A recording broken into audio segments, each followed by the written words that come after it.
आपला 2017चा जो रखडलेली पदभरती आहे ते पदभरती 2017 पासून आज 2025 चालू आहे आणि या महाराष्ट्रातलं प्रत्येक सरकार या 8 वर्ष 7 वर्षामध्ये आलेलं आहे. परंतु कधी कोणत्या सरकारला वाटलं नाही की आदिवासीची बाजू मांडली पाहिजे, कोणत्या पक्षाला वाटत नाही तर आदिवासीची बाजू मांडली पाहिजे नाही. प्रत्येक पक्षामध्ये आपले आमदार आहे, खासदार आहे, त्यामध्ये काही आज माजी आमदार सुद्धा आपल्या या ठिकाणी आलेले आहे. परंतु कधी त्यांनी 12,500 पदभरतीचा मुद्दा उपस्थित केला नाही. त्यांना विद्यार्थ्याचं आदिवासीचं भविष्य दिसत नाही का?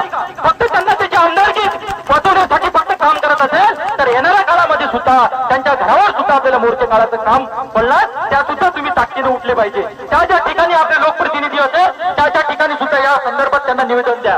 विधानसभेमध्ये येणाऱ्या हिवाळी अधिवेशनमध्ये हा मुद्दा तुम्ही ताकदीने उठला पाहिजे.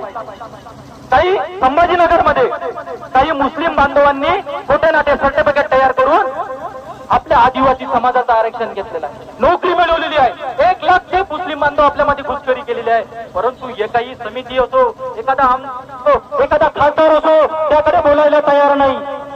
आपल्या घुसखोरीचं प्रमाण दिवसांदिवस वाढत आहे, परंतु एकाही आमदार खासदार बोलत नाही. आता बस झाली लढाई, अभि नाही तर कभी नाही. आता आपल्याला याच्यापेक्षा ताकदीनं रस्त्यावर उतरलं पाहिजे.